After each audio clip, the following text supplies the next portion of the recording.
नमस्कार, स्वागत है आप सभी का। तो जैसा कि राजस्थान का करंट अफेयर्स हम पढ़ रहे हैं, जनवरी से लेकर मार्च 2022 वाली मैगजीन हमारी कंप्लीट हो चुकी है और अप्रैल से लेकर जो जून वाली मैगजीन है उसका भी जो फर्स्ट चैप्टर था यानी कि योजनाएं, कार्यक्रम, नीतियां, अभियान, वो हम समाप्त कर चुके हैं। सेकंड चैप्टर यानी जिसमें था रिपोर्ट, मुद्दे, चर्चित स्थल या व्यक्तित्व, उस तरह की चीज़ें हमने कल शुरू की थी। एक क्लास हमारी कल उसमें हो चुकी है, तो उसी को आज कंटिन्यू करते हैं। शुरुआत करते हैं क्वेश्चन के साथ। देखते हैं पहला प्रश्न क्या है आज। National e governance service delivery assessment report 2021 में सेवा पोर्टलों के उपयोग में ग्रुप बी के राज्यों में राजस्थान ने कौन सा स्थान हासिल किया। तो पहले तो ये समझना है कौन सी रिपोर्ट है, ये क्या है, national e governance service delivery assessment NESDA। ये रिपोर्ट क्या होती है? इस रिपोर्ट के अंदर केंद्र सरकार ने एक इस तरह की रिपोर्ट जारी की है कि राज्य सरकार जो है उसमें जो सरकारी सेवाएं हैं, इसमें कुल कितने क्षेत्र, इसमें कुल 7 क्षेत्रों को शामिल किया गया। कितने? 7 क्षेत्रों में कई तरह के क्षेत्र थे, जैसे कि वित्त, या जैसे पर्यावरण संबंधी सेवाएं, पर्यटन संबंधी सेवाएं, या जैसे श्रम एवं रोजगार संबंधी सेवाएं, समाज कल्याण, शिक्षा, इस तरह से कुल 7 क्षेत्र इसमें शामिल किए गए। और इसमें यह देखा गया कि इन क्षेत्रों में इलेक्ट्रॉनिक प्लेटफॉर्म को कौन सा राज्य कितना ज़्यादा यूज करता है, यानी कि डिजिटल प्लेटफॉर्म को या ई सर्विस जिसे आप कहते हैं। तो उस क्षेत्र में राजस्थान ने पहला स्थान प्राप्त किया। कुल कितने क्षेत्र थे? 7। और इन 7 में एक एवरेज मिला के राजस्थान का जो स्कोर था वो 75% से अधिक रहा। कुल स्कोर राजस्थान का 75% से अधिक रहा। और इन 7 में जो एक क्षेत्र था, कौन सा? समाज कल्याण। तो समाज कल्याण क्षेत्र में राजस्थान ने टॉप किया, या इसमें ये सबसे ऊपर रहा। सबसे अधिक स्कोर इसमें रहा राजस्थान का, किसमें? समाज कल्याण क्षेत्र में। कुल 7 क्षेत्रों में से एक क्षेत्र था समाज कल्याण। बाकी भी मैंने बताया, जैसे वित्त है, श्रम एवं रोजगार है, शिक्षा है, पर्यावरण है, पर्यटन है, इस तरह के बाकी के क्षेत्र हैं। और एक इनमें से एक था समाज कल्याण, जिसमें राजस्थान ने सबसे अधिक अंक प्राप्त किए। तो ये जो रिपोर्ट है ये किसके द्वारा जारी की गई? ये भारत सरकार के कौन सा? प्रशासनिक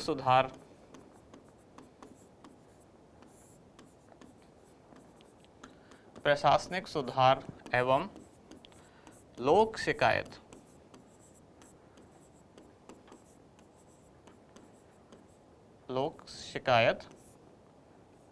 विभाग, इसके द्वारा ये रिपोर्ट जारी की गई।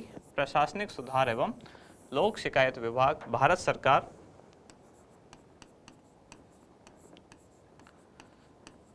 कुल कितने क्षेत्र शामिल किए गए? 7। राजस्थान का जो ओवरऑल स्कोर था वो कितना रहा? 75% से अधिक रहा। इस आधार पर राजस्थान ने पूरे देश में पहला स्थान प्राप्त किया। और ये जो 7 पैरामीटर थे उनमें से एक था समाज कल्याण, इसमें राजस्थान का स्कोर सबसे ज़्यादा रहा। क्लियर हुई बात? आप चाहें तो एक स्क्रीनशॉट ले सकते हैं।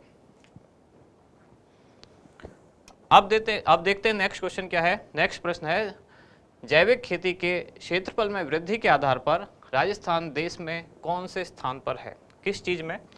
जैविक खेती, यानी कि जिसे हम कहते हैं इंग्लिश में ऑर्गेनिक फार्मिंग। जैविक खेती क्या होती है? जिसमें जो प्राकृतिक खाद वगैरह है उन्हीं चीज़ों का उपयोग किया जाए, यानी कि जो केमिकल्स हैं उनका उपयोग कम से कम किया जाए। गोबर की खाद है या पेड़ पत्तों की बनी हुई खाद है, ऐसी चीज़ों का उपयोग किया जाए।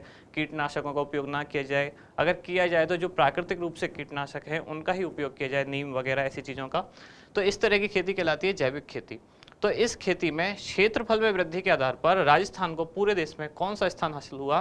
तो इसमें स्थान हासिल हुआ दूसरा। अगर राजस्थान को दूसरा स्थान हासिल हुआ तो पहला किसको हासिल हुआ? पहला हुआ इसमें MP यानी कि मध्य प्रदेश। किसमें? जैविक खेती। तो मध्य प्रदेश को पहला स्थान हासिल हुआ, राजस्थान को हुआ दूसरा स्थान। किस में पैरामीटर में? तो क्षेत्रफल में वृद्धि के आधार पर। लेकिन अगर संख्या के आधार पर बात की जाए, यानी कि जैविक किसानों की संख्या के आधार पर, यानी कि राजस्थान में ऐसे कितने किसान हैं जो जैविक खेती करते हैं, इस स्थान पर अगर इस आधार पर बात की जाए तो जैविक किसानों की संख्या के आधार पर राजस्थान को कौन सा स्थान प्राप्त हुआ? तो वो है 5वां। जैविक किसानों की संख्या के आधार पर तब राजस्थान कौन सा है? 5th। सेकंड किस में है, जो है क्षेत्रफल में वृद्धि के आधार पर, जैविक खेती में क्षेत्रफल के आधार पर तो राजस्थान है दूसरे स्थान पर और संख्या के आधार पर है 5वें स्थान पर। इसका अंतर समझ में आया। जैसे राजस्थान में जो ज़मीन बहुत ज़्यादा है, मतलब काफ़ी जो बंजर एरिया भी है, तो यहाँ के किसान ऐसे हैं जिनके पास ज़्यादा खेत हैं, तो अगर उनकी संख्या देखी जाएगी किसानों की तो संख्या तो कम आएगी, लेकिन उनके जो खेतों का पूरा क्षेत्रफल मिला लिया जाएगा तो वो ज़्यादा आएगा। तो अगर क्षेत्रफल में वृद्धि के आधार पर बात की जाए तब तो राजस्थान पूरे देश में दूसरे स्थान पर आ गया, लेकिन जो जैविक खेती करने वाले किसान हैं उनकी संख्या के आधार पर बात की जाए तो उनके आधार पर अभी भी राजस्थान 5वें नंबर पर है। इसके अलावा इसमें 2 और रैंक लिखी हुई हैं, 17वां और एक 12वां। ये भी राजस्थान का कोई ना कोई किसी न किसी चीज़ में स्थान है, जिसको मैंने कल डिस्कस किया था और ऑप्शन में मैंने आज इसीलिए डाला है ताकि कल वाली चीज़ रिवाइज हो जाए। और कल क्या डाली थी मैंने आपको, ये बताई थी कि नीति आयोग द्वारा कुछ सूचकांक जारी किए गए और वो बहुत इंपॉर्टेंट क्वेश्चन है, इसलिए मैं उसको आज भी वापस रिपीट कर रहा हूँ। जो सूचकांक जारी किए गए इसमें नीति आयोग द्वारा एक जारी किया गया SECI यानी कि state energy and climate index. इसमें राजस्थान को कौन सा स्थान प्राप्त हुआ, 17वां। और 12वां स्थान किसमें प्राप्त हुआ, तो नीति आयोग द्वारा जो जारी इंडेक्स है कौन सा, इंडिया इनोवेशन इंडेक्स, III मैंने शॉर्ट में लिख दिया है, यानी कि भारतीय नवाचार सूचकांक। आप लिख लें भारतीय नवाचार सूचकांक।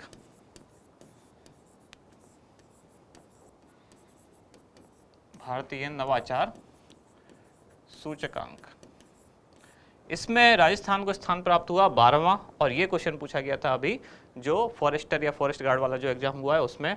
तो नीति आयोग द्वारा 4 जो सूचकांक थे कल मैंने बताए थे, जिनमें एक्सपोर्ट प्रमोशन इंडेक्स यानी कि एक्सपोर्ट प्रिपेयर्डनेस इंडेक्स यानी कि निर्यात तैयारी सूचकांक, उसमें राजस्थान को मिला 11वां स्थान।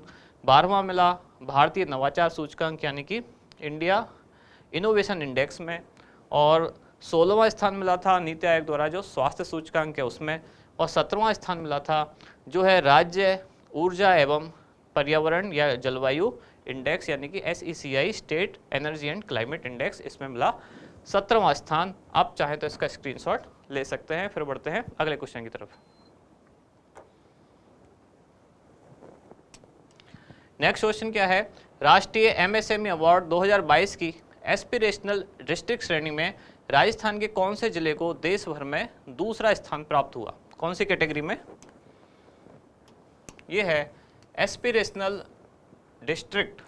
और ये अवार्ड किसके द्वारा है, ये राष्ट्रीय MSME अवार्ड 2022। पहली बात तो ये अवार्ड कौन जारी करता है, तो जो MSME मंत्रालय है यानी कि सूक्ष्म लघु एवं मध्यम उद्योग वाला जो मंत्रालय है, micro small and medium enterprises, इसी मंत्रालय द्वारा ये अवार्ड दिया गया। अवार्ड का नाम था राष्ट्रीय MSME अवार्ड 2022। इसमें एक कैटेगरी थी एस्पिरेशनल डिस्ट्रिक्ट्स यानी कि ऐसे ज़िले जो ज़्यादा से ज़्यादा इन उद्योगों को प्रमोट कर रहे हैं, इनके लिए वहाँ सुविधाएं ज़्यादा डेवलप हो रही हैं, लोग वहाँ निवेश करना चाहते हैं। तो इनमें राजस्थान का एक ऐसा डिस्ट्रिक्ट है जिसको दूसरा स्थान प्राप्त हुआ। कौन सा है इनमें से, बांसवाड़ा, सीकर, करौली या झुंझुनू, तो इसका उत्तर है करौली। तो करौली को पूरे देश में दूसरा स्थान प्राप्त हुआ। पहला किसको मिला, तो पहला स्थान जो प्राप्त हुआ वो तमिलनाडु का एक जिला है जिसका नाम है विरुद्धनगर। विरुद्धनगर, और कहाँ से है ये, Tamil Nadu. Aspirational district MSME award 2022 में इसको पहला स्थान मिला और करौली को दूसरा। इसके अलावा जो 3 जिले लिखे हुए हैं ये भी कल वाली चीज़ से संबंधित है। जैसे सीकर मैंने कहा था ये काफ़ी इंपॉर्टेंट है, कौन से इंडेक्स में, ये था PGID यानी कि शिक्षा मंत्रालय द्वारा एक इंडेक्स जारी किया गया जिसका नाम था परफॉर्मेंस ग्रेडिंग इंडेक्स डिस्ट्रिक्ट। उसमें सीकर ने पूरे भारत में टॉप किया, तो यानी कि सीकर उसमें प्रथम रहा, इसलिए ये इम्पोर्टेंट बनता है। और शिक्षा मंत्रालय द्वारा जारी किया गया ये अवार्ड था या ये जो इंडेक्स था, इसलिए जो आने वाले टीचिंग्स एग्जाम हैं उनमें ये इंडेक्स बहुत इंपॉर्टेंट है। सीकर ने इसमें पूरे देश में पहला स्थान प्राप्त किया। झुंझुनू इसमें सीकर के बाद दूसरा था। और तीसरा कौन सा था इसमें, सीकर, झुंझुनू और जयपुर। ये उत्कर्ष श्रेणी में ये तीनों जिले शामिल थे और ये तीनों ही राजस्थान के थे। बांसवाड़ा का क्या है, तो बांसवाड़ा इसी इंडेक्स में राजस्थान का सबसे पिछड़ा हुआ रहा, यानी कि निम्नतम स्थान रहा इसका। किस इंडेक्स में, PGI-D में राजस्थान के जिलों में, पूरे भारत में नहीं, राजस्थान के 33 जिलों में जो सबसे न्यूनतम रहा या सबसे कम जिसका स्कोर रहा वो कौन सा था? बांसवाड़ा। और पूरे भारत में और साथ के साथ राजस्थान में तो अपने आप सबसे ऊंचा हो ही जाएगा, जो भारत में सबसे ऊपर है, तो वो था सीकर। सीकर, झुंझुनू और जयपुर, 3 को इसमें शामिल किया गया था उत्कर्ष श्रेणी। आप चाहें तो स्क्रीनशॉट लेते हैं, फिर चलते हैं अगले क्वेश्चन की तरफ।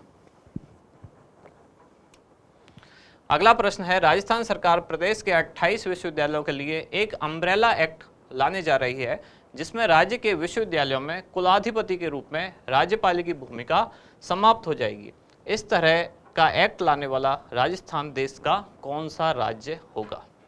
तो पहली बात तो ये है कि आपको ये पता होगा कि प्रदेश के जो विश्वविद्यालय होते हैं उन सबका कुलाधिपति कौन होता है, तो उनको कहा जाता है राज्यपाल, उन सबके कुलाधिपति होते हैं। फिर आप पूछोगे तो जो कुलपति होता है उसको हम पहले ही क्या बोलते हैं?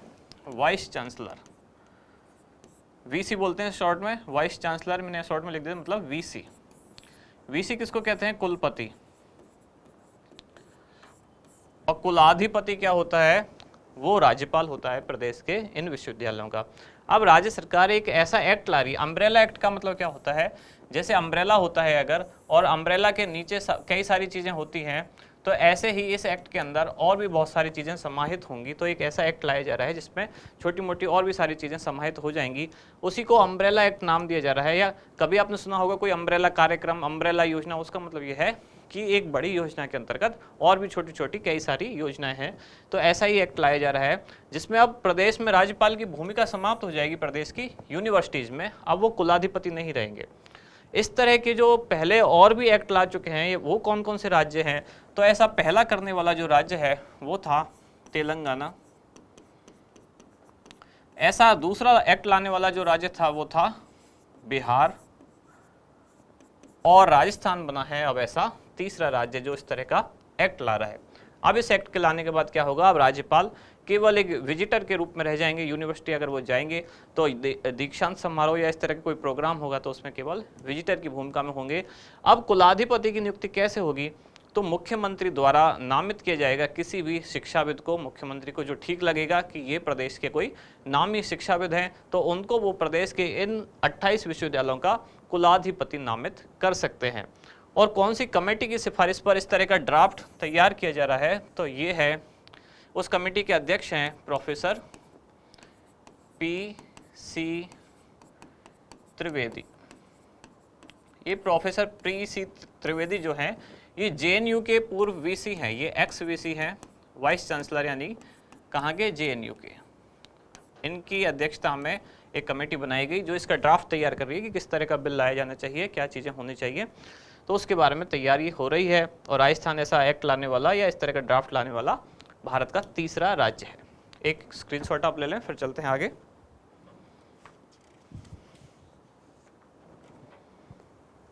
अब देखते हैं नेक्स्ट क्वेश्चन क्या है। नेशनल फैमिली हेल्थ सर्वे यानी कि NFHS की हाल ही में जारी रिपोर्ट के अनुसार आम नागरिकों को स्वास्थ्य बीमा कवर का लाभ देने में राजस्थान को देश भर में कौन सा स्थान प्राप्त हुआ? ये इंपॉर्टेंट क्वेश्चन है। क्यों है?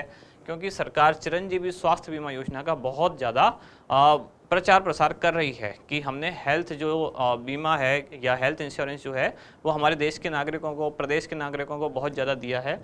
तो सरकार की जो योजना लगातार चर्चा में रहती है वो एग्जाम के पॉइंट ऑफ व्यू से इम्पोर्टेंट रहती हैं।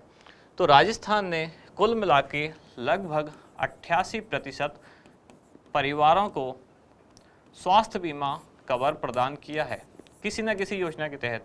इसमें ज़्यादातर तो हैं चिरंजीवी, यानी कि उनको चिरंजीवी स्वास्थ्य बीमा योजना के तहत बीमा कवर दिया गया है, या कुछ और अन्य भी हैं, किसी ने कोई प्राइवेट स्कीम ली है या कोई अन्य योजना ली है। तो कुल मिला के बात ऐसी है कि 88% परिवार राजस्थान के ऐसे हैं जिनको कोई ना कोई हेल्थ इंश्योरेंस प्राप्त है। और ये पूरे देश का जो औसत है वो कितना है?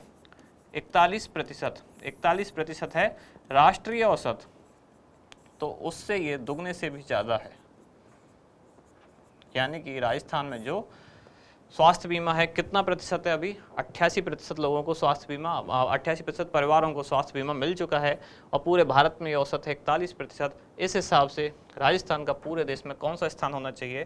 तो ये स्थान है पहला। क्लियर हुई बात? क्वेश्चन इंपॉर्टेंट है, याद रखना, क्योंकि चिरंजीवी स्वास्थ्य बीमा योजना सरकार उस पर बहुत जोर दे रही है, तो पूछे जाने की संभावना है। राजस्थान पहला ऐसा राज्य है जिसने राष्ट्रीय औसत यानी 41% के दुगने से भी ज़्यादा लोगों को या परिवारों को कोई ना कोई हेल्थ स्कीम के जरिए स्वास्थ्य बीमा प्रदान किया है। एक स्क्रीनशॉट ले लें, फिर चलते हैं आगे अगले क्वेश्चन की तरफ। नेक्स्ट क्वेश्चन क्या है, टाइगर रिजर्व रामगढ़ विषधारी के संबंध में असत्य कथन का चयन कीजिए। ये क्वेश्चन मैंने जानबूझ के इंक्लूड किया है, वैसे हम इस क्वेश्चन के बारे में हमारी जो तीसरी क्लास थी उसमें पढ़ चुके हैं, फिर भी इसको एक बार आज एक इंटेंशन के साथ यहाँ रखा गया है। तो पहले आप इसके ऑप्शन पढ़ लीजिए। यह प्रदेश का चौथा टाइगर रिजर्व है, यह बूंदी जिले में स्थित है, क्षेत्रफल की दृष्टि से यह राज्य का दूसरा सबसे बड़ा टाइगर रिजर्व है और मेज नदी इस रिजर्व से होकर गुजरती है। तो क्या यह प्रदेश का चौथा टाइगर रिजर्व है? चौथा मतलब इससे पहले और 3 टाइगर रिजर्व बन चुके हैं या नहीं? तो जवाब है हाँ। तो पहला कौन सा था? प्रदेश का पहला था रणथंभौर। ये प्रदेश का पहला, यानी कि स्थापना के हिसाब से पहला कह रहा हूं, अभी मैं क्षेत्रफल के हिसाब से बात नहीं कर रहा हूं। दूसरा कौन सा था प्रदेश का? तो वो था सरिस्का। तीसरा कौन सा था? तो तीसरा था मुकुंदरा। और प्रदेश का चौथा टाइगर रिजर्व कौन सा है? तो वो है रामगढ़ विषधारी। तो पहला ऑप्शन तो इसका मतलब सही है। रामगढ़ और विषधारी कौन सा है? प्रदेश का चौथा है। और देश का ये कौन सा है? तो देश का ये 52वां टाइगर रिजर्व है। कब इसकी घोषणा हुई और कब ये अधिसूचित हुआ? तो NTCA यानी कि नेशनल टाइगर कंजर्वेशन अथॉरिटी जो है उसने तो इसके लिए मंजूरी दे दी थी। कब? 5 जुलाई 2021 को इसके लिए मंजूरी दे दी। लेकिन मंजूरी देने के बाद जो भारत सरकार का वन एवं पर्यावरण मंत्रालय है, जो इसके बारे में जो ऑफिशियल जो नोटिफिकेशन जारी करता है, तो उसके द्वारा जब अधिसूचना जारी की गई तो वो डेट कौन सी है? 16 मई 2022। यही वो डेट मानी जाएगी 16 मई 2022, जिस डेट से माना जाएगा कि आज से ये टाइगर रिजर्व घोषित हो चुका है। कौन सी डेट? 16 मई 2022, क्योंकि इस दिन जो वन एवं पर्यावरण मंत्रालय है भारत सरकार का, उसने इसको अधिसूचित किया, यानी कि इसके बारे में एक नोटिफिकेशन फाइनली जारी किया। तो पहला जो ऑप्शन है ये तो सही है सेंटेंस। दूसरा है ये बूंदी जिले में स्थित है, तो ये बात भी सही है, बूंदी में ही स्थित है।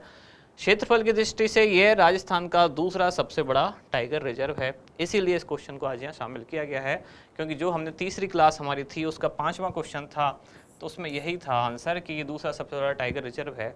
उसको मैंने एक्सप्लेन भी किया था, एक स्पष्टीकरण भी दिया था, आज वापस समझा रहा हूँ कि जब इसकी घोषणा की गई थी, यानी कि 5 जुलाई 2021, उस दिन के जो भी आंकड़े थे उसके हिसाब से ये प्रदेश का दूसरा सबसे बड़ा टाइगर रिजर्व ही था। कारण क्या था? तब जो क्षेत्र बनाया गया, जो घोषित किया गया आसपास का इसका एरिया, वो सबसे ज़्यादा था। लेकिन जब फाइनल अधिसूचित हुआ तब इसका कोर एरिया, बफर एरिया, ये सब जो फाइनल डिसाइड किया गया, जिसमें कुछ रणथंभौर से हटाया गया, कुछ इधर से जोड़ा गया, कोई गांव उसमें लेना है या कोई गांव उससे बाहर करना है, फाइनल जब ये वन एवं पर्यावरण मंत्रालय की मंजूरी मिलने के बाद जो इसके आंकड़े आए और फिर NTCA ने जो अपनी वेबसाइट पर डाले, उसके हिसाब से अब ये दूसरा नहीं, ये राज्य का सबसे बड़ा टाइगर रिजर्व है। कौन सा? रामगढ़ विषधारी। तो इस संबंध में इस क्वेश्चन के हिसाब से कौन सा यही कथन असत्य है? असत्य पूछा है तो यही असत्य है।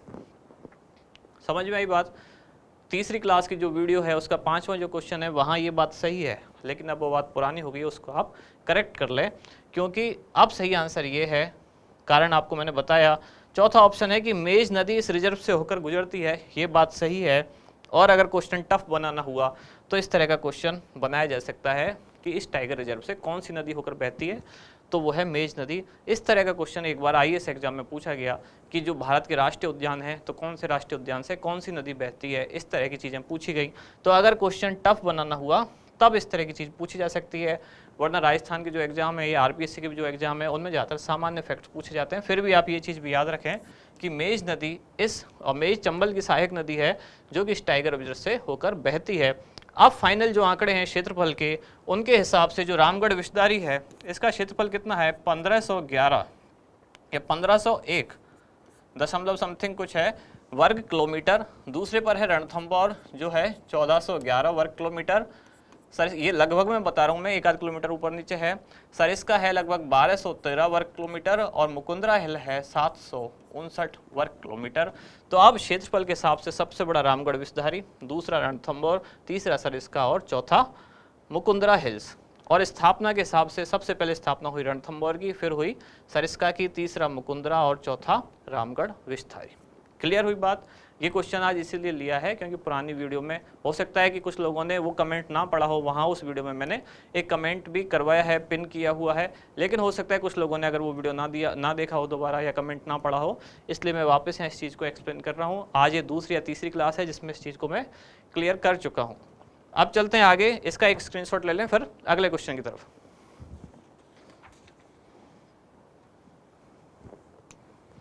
अगला प्रश्न है, देश का पहला hybrid wind solar power plant कहाँ स्थापित किया गया।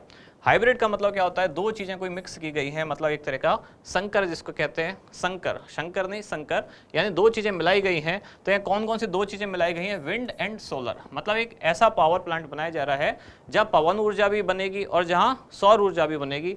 तो ये कहाँ स्थापित किया जा रहा है, ऑप्शन आपको दिए गए हैं, जैसलमेर, बाड़मेर, बीकानेर या जोधपुर।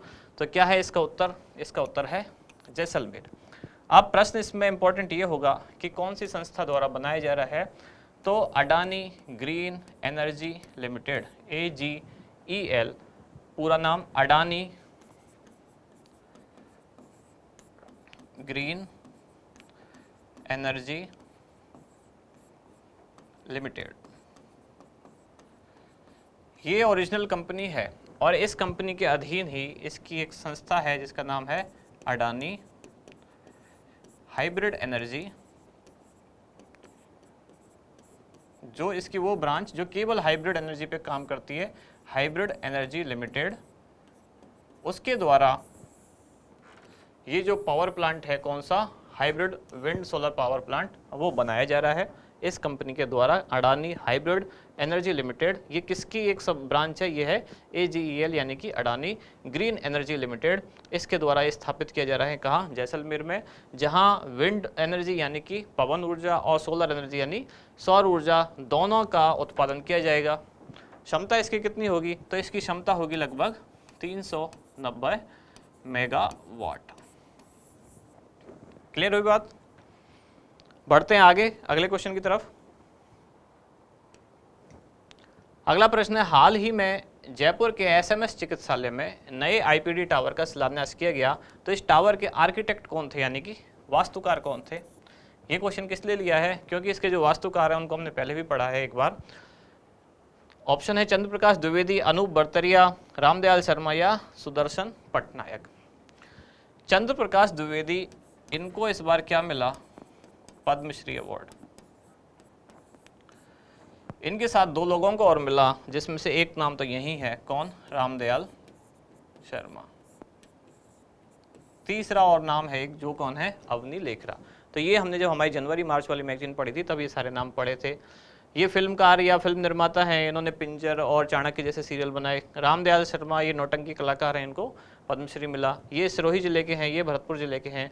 और सुदर्शन पटनायक, ये आप जानते हैं एक सैंड आर्टिस्ट हैं, ये रेत पर मूर्तियां बनाते हैं। कई बार आपने अखबारों में बहुत सारी इनकी ऐसी मूर्तियां देखी होंगी जो ये बालू से बनाते हैं, समुद्र के किनारे की जो बालू मिट्टी होती है। जैसे कोई इवेंट हुआ, जैसे प्रधानमंत्री का जन्मदिन है या यूनाइटेड नेशन का कोई प्रोग्राम है, तो उस थीम पर आधारित ये कोई ना कोई ऐसी कलाकृति बनाते रहते हैं। ये सैंड आर्टिस्ट हैं सुदर्शन पटनायक। तो उत्तर हमारा क्या है, अनूप भरतरिया।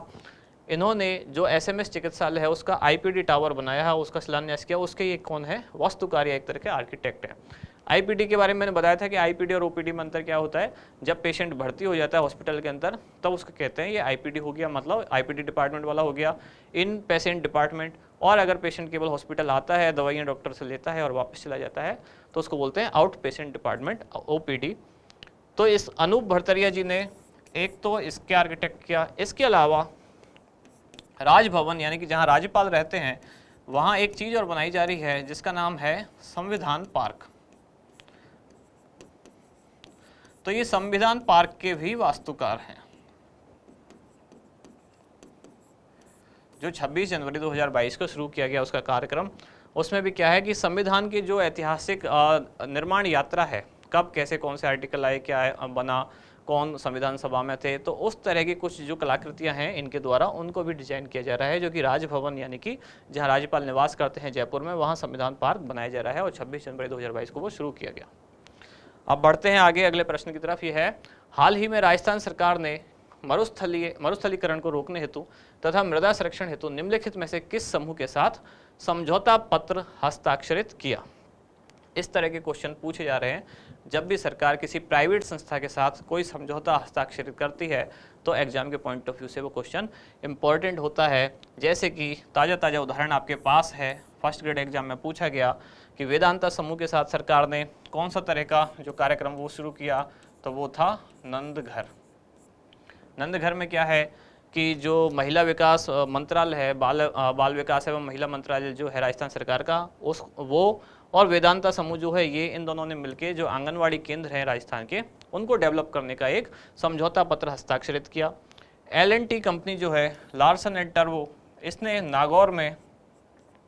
नागौर के जिला प्रशासन के साथ मिलकर एक अभियान चला रखा है और उस अभियान का नाम है अभियान प्रकाश। और ये अभियान प्रकाश किससे संबंधित है? ये शिक्षा से संबंधित है। तो ऐसे बच्चे जो शिक्षा से वंचित हैं, उनके पास जो आधारभूत सामान चाहिए पढ़ने के लिए, यानी कि जैसे किताबें चाहिए, बैग चाहिए, टिफ़िन चाहिए, बोतल चाहिए, यूनिफॉर्म चाहिए, ऐसी जो चीज़ें चाहिए, तो L&T कंपनी उन बच्चों को सारी सामग्री प्रोवाइड कराएगी। नागौर जिले में शिक्षा से संबंधित अभियान है, L&T उस संस्था के साथ जुड़ी हुई है। केयर्न ऑयल एंड गैस, ये भी हमने कल परसों पढ़ा था, ये किससे संबंधित है? ये है मिशन सुरक्षा चक्र। मिशन सुरक्षा चक्र। और ये मिशन सुरक्षा चक्र कहाँ चलाया जा रहा है? ये है बाड़मेर जिले में। और ये किससे संबंधित है? तो ये कुपोषण से संबंधित है। कुपोषण और एनीमिया, इन चीज़ों को दूर करना। तो ऐसे बच्चे जिनको पहचाना जाएगा कि इनमें बहुत ज़्यादा कुपोषण है, अति कुपोषित जो बच्चे हैं, उनको 3 महीने तक पौष्टिक आहार प्रदान किया जाएगा। तो बाड़मेर स्थानीय प्रशासन के साथ सहयोगी संस्था है केयर्न ऑयल एंड गैस। अब इसका उत्तर जो हमारा क्या बचा? ये है ईशा आउटरीच, या जिसको ईशा फाउंडेशन कहते हैं। ईशा फाउंडेशन एक पेरेंट संस्था है, यानी कि ओरिजिनल संस्था ईशा फाउंडेशन है, उसी का ये सब पार्ट है या सब्सिडरी है। कौन सी? ईशा आउटरीच। ये जो आप लोग जानते होंगे सदगुरु जिनके नाम से संस्था चलती है, उनके द्वारा राजस्थान सरकार के साथ एक MOU यानी कि मेमोरेंडम ऑफ अंडरस्टैंडिंग हस्ताक्षरित किया गया, जिसमें उद्देश्य क्या है कि भूमि को बचाना, मृदा को बचाना, मृदा संरक्षण करना। तो सेव सॉइल करके अभी प्रोग्राम भी शुरू किया था, उसी से संबंधित ये संस्था है। ये और राजस्थान सरकार दोनों के बीच में एक समझौता हुआ। एक स्क्रीनशॉट ले लें, फिर लास्ट क्वेश्चन। नेक्स्ट क्वेश्चन क्या है? 100% सौर ऊर्जा से संचालित होने वाला राज्य का पहला रेलवे स्टेशन कौन सा है? 100% सौर ऊर्जा से, यानी कि उस रेलवे स्टेशन पर जो भी कार्यक्रम होंगे, जैसे वहाँ की लाइट्स, पंखे, या जो भी वहाँ के ऑपरेटिंग सिस्टम है, कंप्यूटर वगैरह, सारी चीज़ें, उनके लिए एनर्जी कहाँ से मिलेगी? सोलर एनर्जी से। ऑप्शंस क्या क्या हैं? गांधीनगर जयपुर, फलौदी जोधपुर, डकनिया तालाब कोटा और दुर्गापुरा जयपुर। क्या होगा इसका उत्तर? इसका उत्तर है गांधीनगर जयपुर। तो गांधीनगर जयपुर एक तो 100% सौर ऊर्जा से संचालित होने वाला राज्य का पहला रेलवे स्टेशन है। यहाँ ये बात याद रखें, राज्य का पहला। लेकिन यही रेलवे स्टेशन एक चीज में देश का पहला भी है। देश का पहला किस चीज में बना ये? तो ये वर्ष 2018 में इसको एक खिताब मिला, और वो खिताब क्या था? All woman station, all woman railway station. आजकल वुमन का विमन भी बोलते हैं, एक ट्रेंड है इंग्लिश में, प्रोनाउंसिएशन अलग अलग चेंज होते रहते हैं। जैसे पहले सुना होगा आपने एजुकेशन बोलते थे लोग, आजकल एडुकेशन बोल रहे हैं। तो ये ऑल वुमन रेलवे स्टेशन या ऑल वुमन स्टेशन कौन सा? गांधीनगर जयपुर देश का पहला ऐसा स्टेशन बना जहाँ का जो पूरा स्टाफ है वो सभी महिलाएं हैं। और ये कब बना? ये बना ऐसा फरवरी 2018 में। तो गांधीनगर रेलवे स्टेशन से संबंधित 2 फैक्ट आपको याद रखने हैं, देश का पहला ऑल वुमन रेलवे स्टेशन और राज्य का पहला 100% सौर ऊर्जा से संचालित होने वाला रेलवे स्टेशन। तो ये समाप्त हुई आज की क्लास। अब कल की क्लास रिवाइज कर लेते हैं। कल पहला क्वेश्चन था, भारत सरकार के शिक्षा मंत्रालय द्वारा वर्ष 2019-20 के लिए जारी किए गए परफॉर्मेंस ग्रेडिंग इंडेक्स यानी कि PGI में राजस्थान को ग्रेडिंग के कौन से लेवल में शामिल किया गया था? मैंने कहा था शिक्षा मंत्रालय वाले इंडेक्स जो है ये शिक्षा विभाग वाली परीक्षाओं के लिए, यानी कि टीचिंग एग्जाम के लिए, फर्स्ट ग्रेड, सेकंड ग्रेड या थर्ड ग्रेड जो भी एग्जाम है उन सब के लिए इंपॉर्टेंट है। तो पीजीआई इंडेक्स में राजस्थान को कौन से लेवल में शामिल किया गया, तो ये तीसरे लेवल में शामिल किया गया। ये इंडेक्स किसने जारी किया, तो स्कूल शिक्षा एवं साक्षरता विभाग भारत सरकार द्वारा 27 जून 2022 को इंडेक्स जारी किया गया। राजस्थान का स्कोर था 859 1000 में से। अगला क्वेश्चन है परफॉर्मेंस ग्रेडिंग इंडेक्स पीजीआई वर्ष 2019-20 जो कि जून 2022 को जारी किया गया कि किस श्रेणी में राजस्थान ने देश भर में सर्वाधिक अंक प्राप्त किए, तो ये श्रेणी थी लर्निंग आउटकम व गुणवत्ता। बाकी की ये तीनों और पांचवी वो, ये सारी 5 श्रेणियां इसमें थी। तो इस श्रेणी में राजस्थान का स्कोर क्या था, 180 में से 168। नेक्स्ट क्वेश्चन, जिलों हेतु जारी किए गए परफॉर्मेंस ग्रेडिंग इंडेक्स डी, उसी इंडेक्स का एक सब पार्ट जो कि केवल डिस्ट्रिक्ट के लिए था, मैं संयुक्त रूप से वर्ष 2018 व 2019-20 के लिए जारी किया गया, जिसके उत्कृष्ट श्रेणी में राजस्थान के कौन से जिलों को शामिल किया गया, तो ये हमने आज भी डिस्कस किया। उत्कृष्ट श्रेणी में 3 ही जिले हैं, सीकर, झुंझुनू और जयपुर, तीनों राजस्थान के हैं। इस इंडेक्स में कुल 6 श्रेणियां थी, 6 के 6 नाम लिखे हुए हैं, जैसे दक्ष, उत्कर्ष, अति उत्तम, उत्तम, प्रचेष्ट और आकांक्षा। सबसे ऊंची जो श्रेणी थी दक्ष, उसमें पूरे भारत का कोई भी जिला शामिल नहीं हो पाया। दूसरी श्रेणी थी उत्कर्ष, उसमें पूरे भारत के 3 ही जिले शामिल थे और तीनों राजस्थान के थे। कौन से, सीकर, झुंझुनू और जयपुर। और इस हिसाब से सीकर ने पूरे देश में टॉप किया। सीकर का स्कोर था 488 और राजस्थान का वो जिला जो राजस्थान का न्यूनतम रहा वो था बांसवाड़ा, जिसका स्कोर था 372। अगला प्रश्न, शिक्षा मंत्रालय द्वारा जारी किए गए नेशनल अचीवमेंट सर्वे 2021 के अनुसार तीसरी व 5वीं कक्षा के बच्चों में गणित विषय में राजस्थान को देश भर में कौन सा स्थान प्राप्त हुआ। तो मैंने बताया कि परीक्षा का लेवल या बच्चों की जो लर्निंग स्तर है या भाषाई ज्ञान जो है उसको जानने के लिए भारत सरकार द्वारा परीक्षा का आयोजन किया गया, जो 12 नवंबर 2021 को आयोजित की गई। इसमें तीसरी और 5वीं कक्षा में गणित या भाषाई ज्ञान में राजस्थान को 2nd स्थान प्राप्त हुआ। लर्निंग में तीसरी और 5वीं क्लास के बच्चों में राजस्थान टॉप 3 में रहा और 8वीं और 10वीं क्लास के जो बच्चे हैं उनकी लर्निंग में राजस्थान टॉप 5 में रहा। Food safety and standard authority of India द्वारा राजस्थान के कितने आवासीय विद्यालयों को ईट राइट स्कूल का प्रमाण पत्र दिया गया, तो ये 37 स्कूल हैं। इसके अलावा इसी संस्था द्वारा मसाला चौक और मानसरोवर चौपाटी को क्लीन स्ट्रीट फूड हब का प्रमाण पत्र भी दिया गया। अगला प्रश्न है, हाल ही में भारत के महापंजीयक और जनगणना आयुक्त कार्यालय के नमूना पंजीकरण प्रणाली द्वारा जीवन प्रत्याशा पर एक रिपोर्ट संक्षिप्त जीवन तालिकाएं 2015 से 19 जारी की गई। तो यहाँ से यहाँ तक तो कुछ क्वेश्चन है ही नहीं। ये मैंने सेंटेंस इसलिए लिखा है ताकि ऐसे क्वेश्चन आप इन क्वेश्चन से घबराएं नहीं, क्योंकि इस तरह के क्वेश्चन आते हैं जिसमें शुरू में बहुत लंबी लाइन होती है, लेकिन उसमें आपके लिए घबराने की कोई बात नहीं होती। क्वेश्चन जितना लंबा होता है उतना ईजी होता है, बस पेशेंस के साथ आपको पढ़ना है।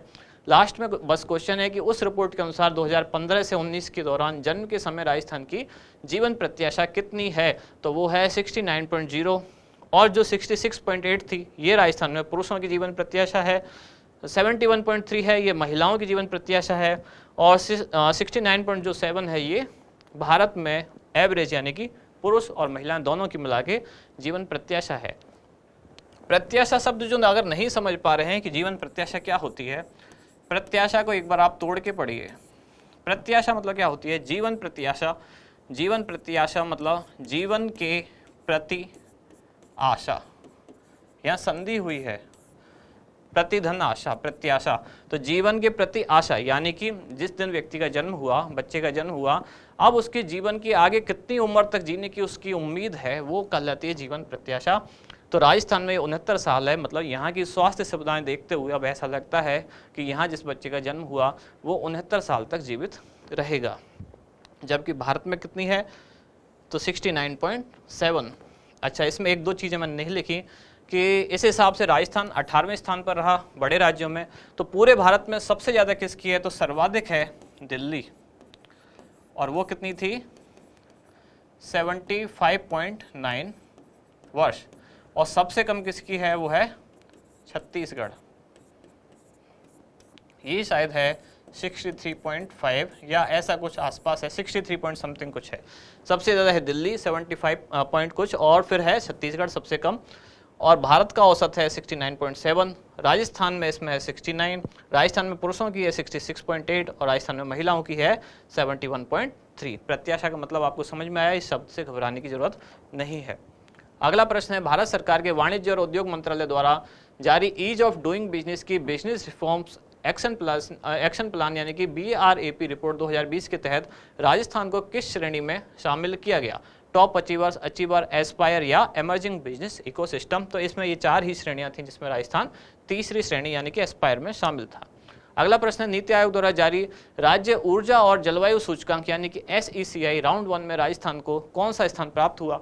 तो आज वापस मैंने ये बातें डिस्कस की थी क्योंकि नीति आयोग इंपॉर्टेंट क्वेश्चन है। नीति आयोग द्वारा जितने सूचकांक हैं उनमें राजस्थान को जो स्थान प्राप्त हुआ वो स्थान पूछा जाएगा। सीधा सीधा सिंपल ये पूछा जाएगा राजस्थान की रैंक क्या है, कौन से सूचकांक में। तो 11वां स्थान राजस्थान को मिला एक्सपोर्ट प्रिपेयर्डनेस इंडेक्स यानी कि निर्यात तैयारी सूचकांक में। 17वां स्थान मिला राजस्थान को SECI राउंड 1 इंडेक्स में। 16वां स्थान मिला राजस्थान को स्वास्थ्य इंडेक्स में और 12वां स्थान मिला राजस्थान को नवाचार इंडेक्स में। सारे सूचकांक नीति आयोग द्वारा जारी किए गए और इन्हीं सूचकांक में जिसमें राजस्थान को 11 मिला यानी कि निर्यात तैयारी सूचकांक उसमें पहला मिला गुजरात को। जिसमें राजस्थान को 17वां मिला यानी कि SECI उसमें पहला मिला गुजरात को। 16वां मिला राजस्थान को स्वास्थ्य इंडेक्स में और इसमें पहला मिला केरल को। और नवाचार में राजस्थान को मिला 12वां स्थान और कर्नाटक को मिला पहला स्थान। अगला प्रश्न है, food safety and standard authority of India द्वारा जारी फूड सेफ्टी इंडेक्स 2021-22 के तहत राजस्थान को कौन सा स्थान प्राप्त हुआ। तो राजस्थान को इसमें 10वां स्थान प्राप्त हुआ और पहला किसको मिला, तमिलनाडु। लास्ट क्वेश्चन क्या था कि अक्षय ऊर्जा उत्पादन में राजस्थान देश में कौन से स्थान पर आ गया है। तो ये जून 2022 तक राजस्थान प्रथम स्थान पर आ गया है और रूफ टॉप सोलर एनर्जी में राजस्थान दूसरे स्थान पर है। यानी कि छतों पर लगने वाले सोलर पैनल से जो ऊर्जा उत्पन्न होती है, सौर ऊर्जा, उसमें राजस्थान पूरे देश में दूसरे स्थान पर है और पहले पर है गुजरात। कुल अक्षय ऊर्जा यानी कि 2022 तक, जून 2022 तक राजस्थान की कितनी थी, 17,040 मेगावाट, जिसमें से 10,000 मेगावाट यानी कि 10 गीगावाट सौर ऊर्जा से, बाकी की पवन ऊर्जा वगैरह से। और इधर राजस्थान अक्षय ऊर्जा निगम और टिहरी हाइड्रो डेवलपमेंट कॉर्पोरेशन के बीच एक समझौता हुआ जिसमें राजस्थान में 10,000 मेगावाट के अक्षय ऊर्जा पार्क जो डेवलप करने का एक समझौता हस्ताक्षरित किया गया। तो ये दोनों क्लास हुई कल की और आज की। अब कल के वीडियो में आपके क्या क्या कमेंट्स हैं एक बार देख लेते हैं। सबसे पहला कमेंट अलका जी ने किया है। इन्होंने कहा है कि सर आपने बहुत अच्छा पढ़ाया, ऐसा कुछ इन्होंने लिखा है। इन्होंने लिखा है कि पहली बार मैंने करंट पढ़ना स्टार्ट किया था तो मेरे लिए बहुत टफ था, पढ़ना थोड़ा आसान हो गया है। तो thank you Alka ji.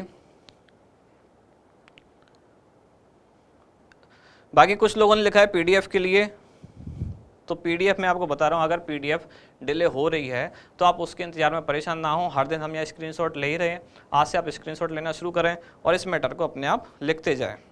PDF भी डालेंगे, PDF ऐसा नहीं है कि नहीं डालेंगे, लेकिन किसी ना किसी रीजन से वो डिले हो रहा है क्योंकि जैसा कि आप जान रहे हो अब टेस्ट सीरीज वगैरह कार्यक्रम शुरू हो रहा है तो बहुत सारा जो स्टाफ है उन्हीं चीज़ों में लगा हुआ है, इसलिए वहाँ टाइम थोड़ा कम मिल पा रहा है। जल्दी वो चीज़ें भी अपडेट करेंगे। कुछ लोग पूछ रहे हैं कि ये अच्छा, ये गजेंद्र टाक जो करके हैं, इन्होंने बहुत सारे कमेंट किए हैं और सारे कमेंट इनके एक ही बात पर आधारित हैं कि इसकी कलाम की जो 2nd, 3rd volume, 4th volume कब आएगी। तो गजेंद्र जी वो जब भी आएगी, अभी आपके पास जो है, आपके पास वीडियो है, आपके पास क्लास है, तो जो है एक बार पहले वो पढ़ें। जब भी वो मार्केट में आ जाएगी तब आपको मिल जाएगी। उसके लिए बाकी खाना पीना छोड़ने की ज़रूरत नहीं है। आप दिन रात एक ही कमेंट ना करें वॉल्यूम कब आएगी कब आएगी, वो आ जाएगी, जब आएगी तो मिल जाएगी। अगर तब तक नहीं आ पा रही है, किसी कारण से डिले हो रहा है, तो तब तक आप ये वीडियो देख सकते हैं, इसको आधार बना के पढ़ सकते हैं क्योंकि उस PDF में भी वही है जो मैं यहाँ पढ़ा रहा हूँ, उसमें कुछ अलग से नहीं मिलेगा आपको, कुछ बहुत ज़्यादा चीज़ें भी नहीं मिलेंगी। तो अगर आप पढ़ना चाहते हैं तो आप यहाँ भी उतने ही ध्यान से पढ़ेंगे तो आपको उतना ही बेनिफिट मिलेगा। बहुत ज़्यादा कमेंट करने में अपनी एनर्जी वेस्ट ना करें और वो भी एक ही कमेंट बार बार करने में। ज़्यादातर लोग यही पूछ रहे हैं कि अप्रैल से आगे वाली मैगजीन कब आएगी। अच्छा, एक लास्ट में ओम प्रकाश जाट जी ने पूछा है, सर राजस्थान का 4th स्थान है अमृत महोत्सव में और आपने फर्स्ट बताया है, और वरिष्ठ नागरिक में उम्र 65 से 70 कर दी गई है, आपने 60 बताई है। तो पहली बात तो ये है कि आप जो भी कमेंट करें, और कमेंट अगर ऐसा है जिसमें आप ये कहने वाले हैं कि सर आपने गलत बताया है, तो वो कमेंट करने से पहले एक बार आप 2-3 बार चेक कीजिए, क्योंकि हम अगर यहाँ पढ़ाते तो 2-3 बार हम लोग भी पढ़ के आते हैं। तो आपने जो क्वेश्चन किया है कि राजस्थान में जो अमृत महोत्सव में राजस्थान फर्स्ट नहीं 4th है, तो अब मैं आपको एक बात क्लियर करता हूँ कि राजस्थान पिछले 1 वर्ष में जितने भी अमृत महोत्सव के कार्यक्रम हुए उनमें लगभग 4500 कार्यक्रम राजस्थान द्वारा आयोजित किए गए। उनमें से 1336 से ज़्यादा कुछ कार्यक्रम हैं जो भारत सरकार द्वारा अपनी वेबसाइट पर भी अपलोड किए गए, तो उस हिसाब से राजस्थान शीर्ष स्थान पर है। आप अगर फर्स्ट कह रहे हैं तो आप केवल एक दिन यानी कि स्वतंत्रता दिवस के कार्यक्रम में को आधार बना के कह रहे होंगे, या मुझे नहीं पता आप किस आधार से कह रहे हैं। अगर आप कोई ऐसा कमेंट करते हैं तो आप अपना वो सोर्स भी बताएं कि मैंने यहाँ ऐसा पढ़ा है, इस वेबसाइट पे पढ़ा है या इस न्यूज़पेपर में पढ़ा है, ताकि हम उसको एक बार क्रॉस चेक कर पाएँ। दूसरी बात आपने इसमें लिखा है कि वरिष्ठ नागरिक में उम्र 65 से 70 कर दी गई है। तो एक तो आपने सेंटेंस आधा लिखा है, वरिष्ठ नागरिक में उम्र 65 से 70 कर दी। इसका मतलब क्या है कि ये पहले वरिष्ठ नागरिक उनको माना जाता था जो 65 साल के थे, अब 70 साल वालों को वरिष्ठ नागरिक माना जाएगा। तो ये तो एकदम ही खराब बात हो गई, गलत बात हो गई। आप दरअसल ये कहना चाह रहे हैं कि वरिष्ठ नागरिक तीर्थ यात्रा योजना में जो सहायक ले जाने की उम्र थी तो वो 65 से बढ़ाकर 70 कर दी गई है। तो बात सही है, मैंने भी यही बताया है। वरिष्ठ नागरिक तीर्थ यात्रा योजना में अगर आवेदक की आयु 70 वर्ष है तभी वो अपने साथ सहायक ले जा सकता है, लेकिन आवेदन करने के लिए जो न्यूनतम आयु है वो 60 वर्ष ही है, और वरिष्ठ नागरिक होने के लिए भी जो आयु है वो भी 60 वर्ष ही है। तो इसलिए अगर आप ऐसा कमेंट करते हैं जहां आप ये क्लेम करते हैं कि आपने ये गलत बताया है, सही ये है, तो उस कमेंट के साथ अपना सोर्स भी बताएं और एक बार वापस आप अपने फैक्ट चेक करें कि आप जो कह रहे हैं, क्योंकि अगर इसी कमेंट को कोई दूसरा व्यक्ति पढ़ता है तो वो थोड़ा कंफ्यूज हो सकता है कि क्या कौन सही बोल रहा है कौन गलत बोल रहा है। तो चलिए, बाकी आप बताते जरूर रहें, आपको कुछ लगता है कि गलत है, लेकिन साथ में एक सोर्स भी बताएं कि सर मैंने यहाँ ऐसा पढ़ा है, ताकि हम भी देख सकें कि आपका जो सोर्स है वो कहाँ से आपने पढ़ा, तो हम भी वहाँ से क्रॉस वेरीफाई कर सकें। तो आज की क्लास यहाँ करते हैं समाप्त। आप मिलते हैं कल अगली क्लास में। धन्यवाद।